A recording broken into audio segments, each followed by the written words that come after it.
ভৈরব সেতুর নতুন ভিডিওতে আপনাদেরকে স্বাগতম। আমি সুজিত রয়েছি আপনাদের সাথে। আজ আপনাদেরকে দেখাবো ভৈরব সেতুর পূর্ণাঙ্গ কাজের চিত্র এবং কোথায় কি কাজ হচ্ছে এবং কতটুকু কাজ হয়েছে সম্পূর্ণটুকু আজ এই একটা ভিডিওতে দেখানোর চেষ্টা করব। সকলের সঙ্গেই থাকবেন। তো চলুন ভিডিওটি শুরু করা যাক।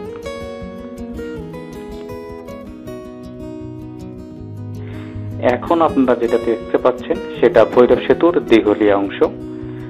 আপনারা ইতিমধ্যেই জেনেছেন ভৈরব সেতুর দিঘলিয়া অংশে সবচেয়ে বেশি কাজ হয়েছে। ভৈরব সেতুতে মোট পিলার বসবে 30টি, যার 16 থেকে 28 নং পিলার বসবে দিঘলিয়া অংশে। ইতিমধ্যে কিন্তু ভৈরব সেতুতে 16 থেকে 28 নং পিলারের সবগুলোই কিন্তু হয়ে গিয়েছে, তবে 16, 17 নং পিলারে শুধুমাত্র পাইল ক্যাপ ঢালাই হয়েছে। এছাড়া 26 এবং 27 নং পিলারের কিন্তু অর্ধেকের একটু কম পিলার হয়েছে। এছাড়া বাকি সবগুলো পিলারের কিন্তু কাজ হয়েছে।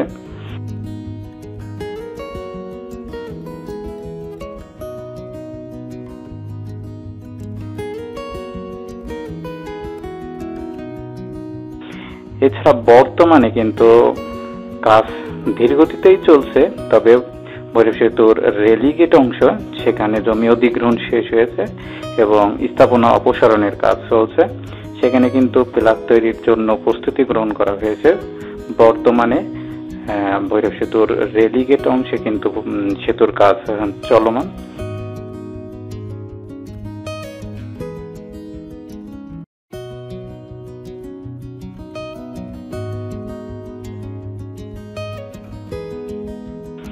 তো এই হচ্ছে বর্তমানে ভৈরব সেতুর কাজের চিত্র। তো ইতিমধ্যে কিন্তু 3 বছর পেরিয়ে গেছে ভৈরব সেতুর কাজ। আসলে দিঘলিয়া খুলনাবাসী অধীর আগ্রহে আছে যে এই সেতু দিয়ে কবে পার হতে পারবে, আদেও কি পার হতে পারবে কিনা। তো সবটা জানতে আমার চ্যানেলের সঙ্গেই থাকবেন। ধন্যবাদ।